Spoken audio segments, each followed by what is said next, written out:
Welcome to Tales from the Tips. If you're catching us on YouTube, make sure you give us a like and hit that subscribe button. You can find every episode when you get your favorite podcast, Apple Podcasts, Spotify, YouTube, and of course the Odyssey app. Just head to the Google Play or iPhone store and download Tales from the Tips. So I'm DA, long 15-year tour caddy, Mick Middlemo. We like to say we're just a couple guys hanging out, talking golf, inside and outside the ropes from a different perspective, with caddy's eye. Yeah, a little bit different. So you ready? I'm born ready. Let's grip it and rip it. How are you? I'm hungover, but I'm good. You're hungover, but you're good. Because I'm MLS, yeah, I'm a little hungover. How was your week? My week was busy at work, but last night was my Friday night, so I decided that a couple of beers would be involved in it, and it turned into a couple of beers and a few shots, and That was just that's a standard night, though. Standard night for a caddy on a Friday if you miss the cut. Standard. So you missed the cut, then? Is that what you're saying? I definitely missed the cut. Okay. The drinks were involved, heavily. Were you hanging out with any of our Atlanta Falcons at the time? I should be drinking. No, I was not. Let's not bring that up. That's why I wore a Colorado. I wore a Colorado jersey today for you. I do appreciate it. And for those that don't know, I did have a chance to run the Rockies radio network for a few years when I was back in Denver. Shout out to Walker Montfort. Walker, I hope you're doing well, buddy. It does. Purple looks good on you. Actually, that was my colours at school too. When I went to school in Australia at a Catholic school, I had to wear a purple blazer every day to school, so I'm used to the purple. That's a whole different story. I'm not starting that. My friends in Australia they'll know. Okay, so before we get started, we kind of, a couple weeks ago, or a couple of podcasts ago, we kind of gave our picks for the NFL. Yeah. Okay? I want to change it. You want a mulligan? Do you already want a mulligan? I want a mulligan out of breakfast bowl. Now, for those that are tuning in for the first time, we had, out of all the 8 picks, because we picked the division winners for each one, we only differed on 2. Yeah. Okay. So we're in trouble. Well, hey, you're down already. You're losing. Am I? Well, who did I pick that you picked? I took Dallas. Oh, yeah. And you took Philly, which that's okay. That's okay. That's good. That's both 1-1. That's a push in a minute. We both took San Francisco. Yeah, but they look good. They looked really good. We both took Miami. Yeah, they didn't look so good. We both took Baltimore. Yeah. We both took Jacksonville. Mm-hmm. We both took Kansas City. They'll win that division. We both took Atlanta. Let's not go there. We're going to touch on that. I don't want to. We will touch on that because what we represent our home team. I know. So we'll. But this is the one where we differed. The Lions and the Packers. The Lions and the Packers. I want a mulligan. You want a mulligan? Yeah. No, I'll stick with the Packers. You're going to stick? Even with who's their quarterback now? Well, who knows? I mean, at the time of this podcast, we still don't know what's going on with Jordan Love. Well, apparently it's like 4 to 6 weeks. Apparently. But so we know how that works. If he's out for 4 to 6 weeks, they're done. They're toast. Okay. So, again, do you want the money or not? Do you want the breakfast ball or not? I'm not going to take a mulligan. You're not going to take the breakfast ball? Mulligans. You know what we call mulligans in Australia? No. Cheating. Well, just take a mulligan. There it is. Oh, you mean just drop another ball? Okay, and then say you had a 4 on the hole and when you really had a 7. So, okay. Overreaction podcast. Yeah. What biggest takeaway from the NFL season first week 1? Oh, the Falcons, how horrible they were. I mean, all this expectation and me just like falling into this is going to be the greatest team ever like assembled by at Atlanta, and it was horrible. Yeah. And I think the game plan was even worse. That's where I was going to go. I was going to say the game plan. The game plan was horrible. He never went under center once. Yeah. Why? Well, the question for me was, you had, since the schedule came out, you knew which defense was walking into that building. Because Pittsburgh really didn't do massive overhaul changes to that defense. No. It was one of the top defenses in the league last season coming in, and you knew that TJ Watt was out there. He's a beast. And you did nothing. 0. To stop him. No, but they also look like they were trying to protect Kirk Cousins the whole way around, like he's still got a broken leg or something like that. It was just a weird setup. So, would you have played him in the preseason? 100%. Okay. Hindsight 2020, of course, obviously. 100%. I mean, it's just a whole different game. I mean, I grew up playing Australian rules football, but you have to play practice matches. You have to get your wind up. You have to get it underneath you. You have to know what it's all about for the first. I mean, and maybe you don't go like as hard as you do in a regular game, but you still got to play. I mean, they look disjointed. They look like they weren't ready to play. Well, and see, that's kind of where I thought the same thing. I was like, as a golfer, you don't go out and just throw a ball down on Thursday in a tournament, tee it up, and go out there. Well, you play a few. I tell you what. Okay. Let me give you a story. I caddied for a guy by the name of Ewan Walters. He played on the US tour for one season. A guy from Australia. He hit it from nowhere. Like his big giant was like 220. Never hit a ball in the range before he played. No warm up. No warm up. Never ever hit a ball on the range before he played golf. But he played a practice round at least. He played a practice round on the course that he was playing. Play a practice round, but he would turn up to the tournament and hit some putts and then just go play. And I also watched John Daly do it one year in Vegas in 2002 after walking across the... This is a great story. Because I was with him that night in a high rollers room and he was playing some slot machines at about $5,000 a push. And I was first off in the morning with the guy I was caddying for, and he was like second group. And we're on the range early in the morning, and we're hitting balls and doing our thing and stuff like that. Then Daly just comes walking across the green with the same clothes on. He's got his golf shoes in hand, hasn't been to sleep, hasn't done anything, never hits a ball, doesn't do anything, just then shoots casual 63. Never ever hit a ball. That's how we. So you've told this story to me before. Yeah, true story. You're leaving parts out.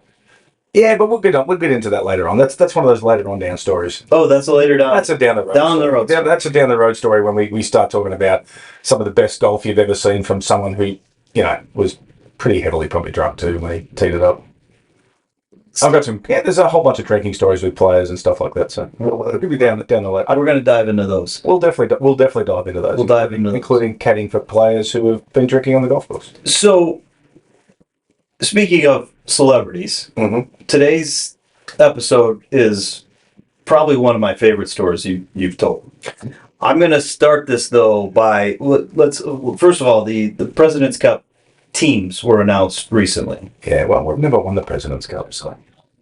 Well, you're saying we.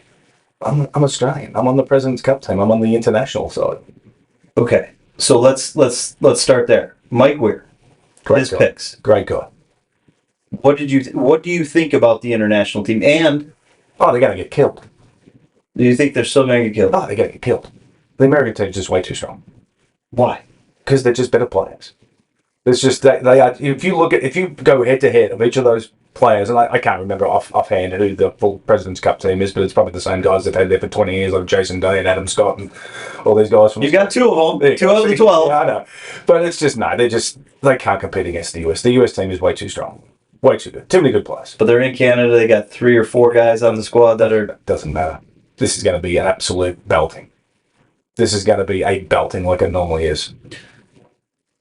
Okay, well then I'm going to ask you. So you think that what Furyk did then makes total sense? Oh, yeah. Just go straight chalk right down the line, 6 through 12. Yeah. You earned it. You play.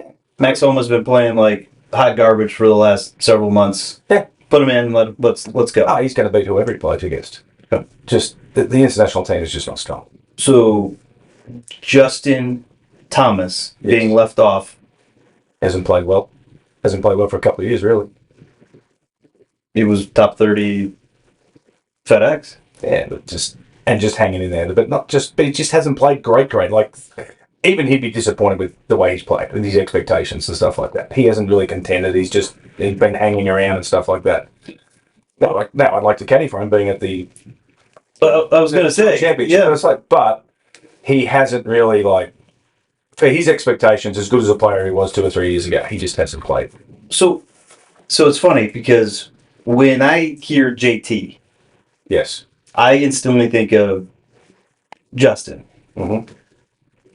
By the way, shout out to JT Poston though, because Posty is we're huge supporters of Posty here in Atlanta. We've got a couple buddies inside here at the station that absolutely love him. You know, obviously one of my guys, Michael, played golf with him.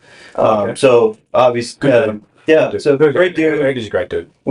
So we're cheering for. I mean, he lives Sea Island, that guy. So now Georgia boy, we call him. Sea Island Yeah. Or Florida somewhere. Yeah. That's all I have. So when I think JT, I think of Justin Thomas.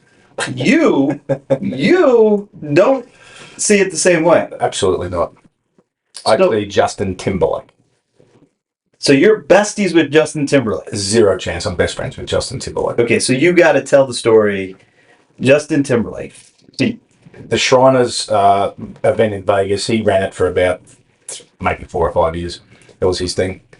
I was caddying for Greg Owen out there from England. I caddied for Greg for many, many years. And we're on the practice. We're going to play a practice round early Tuesday. We're on the tee, just sun, which is good for Vegas because you're obviously feeling great at sun up. Yeah. Unless you're up all night. Yeah, unless you're out all night. But I actually did go to sleep. I was actually quite responsible back then. And we're standing on the tee and another caddy comes up. And this is like, that event is basically, you have celebrities playing with you and all that sort of stuff. So we're standing on the tee, getting ready to tee off, and the caddy turns up, just drops a bag and says, "Hey, you mind if my guy tees up with you guys, plays practice round?" I'm like, "Hey, sure, okay, no problem. I don't know who it is. I know it's not a pro. It's not a pro bag." Well, it turns out it's Justin Timberlake. And I'm like, "This is kind of cool," like a little kid. And I'm like, so you got a little fanboy in you. "Oh, yeah, absolutely." I'm like 40 years old. Justin Timberlake, this is kind of cool. I'm like texting my wife, "Guess what?" And I'm fine. Ex-wife, second one. Yeah, second one. And I'm like, so I'm texting Helen. Well documented now, by the way, on the podcast. How many wives Mick has had? Yes. Three. Go with that. And more. 3. And so he tees up with us, probably the nicest guy I could ever meet. So we play 18 holes with him, we're chatting, we're just having a really, really good time. And then we go to the range, and then Greg's trying to help him on the range, and Greg's helping him and stuff like that. And then he's like, "Hey, Mick, are you coming to the concert that I've got going on tonight?" And I'm like, "No, caddies don't get tickets." "I got you. You come along to this concert." And the concert was awesome. So Elton John makes an appearance, and it was amazing. So we're doing that, but I'm just like, he signed some autographs for my wife at the time and stuff like that. Signed some stuff for me, got some photos taken. I'm like, this is really cool. This is like, I'm hanging out with Justin Timberlake. This is, I've made it. Yeah. Thinking like, this is it. Finally, this job's finally paying off. We're going to be buddies for the rest of our lives. Right? Me and JT. You're besties. Oh, soon to be. Yeah. And so, we go to the range, we hit balls, all this sort of stuff. So the funny thing is, Wednesday is the Pro-Am. And now there's he's teeing off in the afternoon. It's like 1 o'clock in the afternoon, and there's like hundreds and hundreds of girls trying to get his autograph. And I've had a fairly big night. But I haven't told any of my Australian caddy buddies or any of my other caddy buddies that, we had practice round with Justin Timberlake.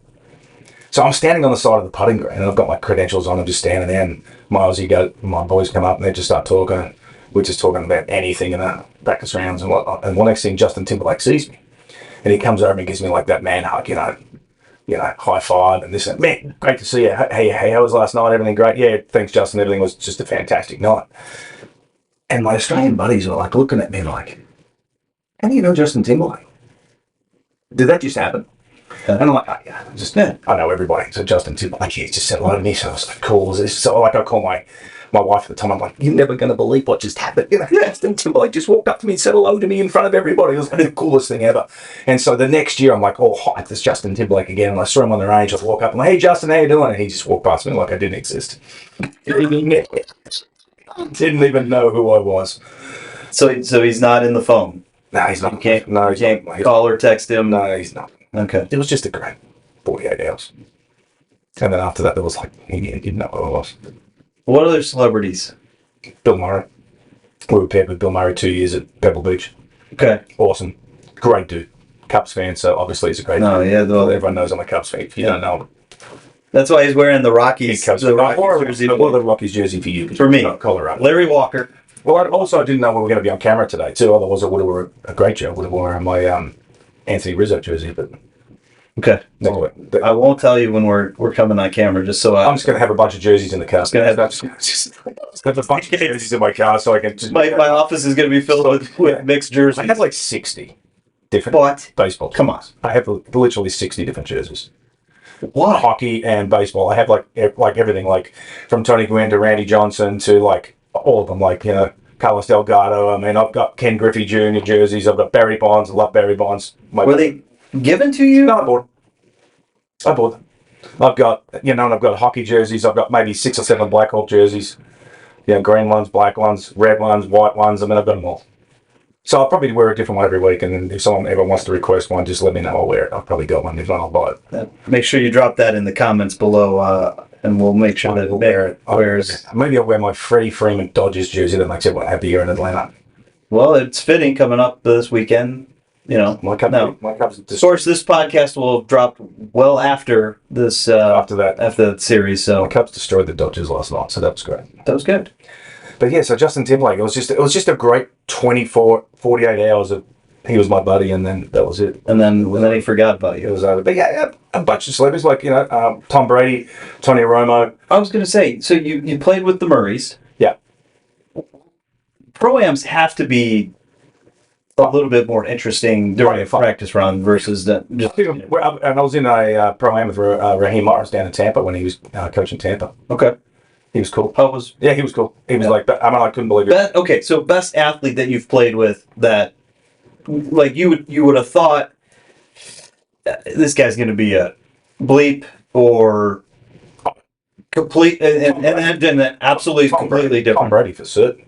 You thought he was just going to be an absolute. Yeah, and I didn't want to like him because he'd won like 9,000 games and stuff, and I didn't want to like him, and I did everything I possibly could not to talk to him. But my ex-wife was huge. They were all New England fans, so I had like a bunch of hats just in case I saw him at Pebble Beach, and sure enough, he was at Spyglass on the putting green, and I went up to him and said, "Hey, Lou, I'm really sorry about this," and I've got my credentials, so he sees my name. He's like, "No, Mick, you're fine. What do you need?" I'm like, "Yeah, I'm like, just need some autographs." "Yeah, done, signed it." But then he really picked my brain about golf for like 15 minutes. Like he really wanted to talk about golf and caddying and how it works and how he could be a better player and all this sort of stuff. And like in my head, I'm like, I'm answering all these questions, and I'm like, but in my head, I'm like, I really don't want to like you, but you're cool. Yeah. Like you're a really good dude. I mean, and I was like, yeah, that one kind of hurt. Yeah. Because I like him now. See, I have liked him since he played college ball. Yeah. Yeah, but he played. Yeah, but he was just like, but he was legit. Like he really wanted to know all about it and stuff like that. And he wanted to know the ins and outs of caddying and what he could do to improve on the golf course with course management, stuff like that. He really picked my brain for like 15, 20 minutes. It was really cool. That's really cool. Okay, opposite side of that. Who did you knew you were paired up with him, or you knew you were going to see him? This guy's the coolest guy, and then all of a sudden he was just Aaron Rodgers. Really let you down on that one, huh? Yeah, horrific. What happened? So again, same thing. Buddy of mine, big Packers fan. I had the football there that he gave me just in case I see Aaron Rodgers, and I did. And I was after a round of golf, and he's standing right there. And there's no one around. He's not signing any autographs. He's just standing. It was at Spyglass again. And we're just sort of sitting there, and then I see him, so I'm like, oh, cool. So I take out the ball. I'm like, hey, Aaron, is it possible if you can sign this? And it was just like, I asked him to fix world peace. Yeah. Yeah, it was like the autograph was like this, like an A with a line. It was just like this. And if that ball had been for me, yeah, I would have thrown it right in the trash can next to him and gone, sorry about that. That was just too much for you. I get it. And I understand that they probably get sick of it and stuff like that. But usually when you're on the inner sanctum of you're a caddy or a player or stuff like that, and you're at a pro-am, you're at a pro-am, you're going to sign a bunch of autographs. Right. And there was no one else around. It was just him. So that one kind of just, yeah. And then I've heard the story. So not high on my list of. So yeah, that's Aaron Rodgers. But the good, the bad, and the ugly. There's the good, the bad, and the ugly. All right. So next time, we're gonna we are gonna get into speaking of caddy and tips on caddying. Mm-hmm. We're gonna talk about spinning bottles to being a bagman. So that's how it started. Yeah, started in the bar business, ended up being a caddy, and now I'm back in the bar business. So catch us next time. Thanks for teeing up with us. New episodes will drop weekly. Hope your drives are straight, your putts are short, and your scores are low as we tee it up on Tales from the Tips.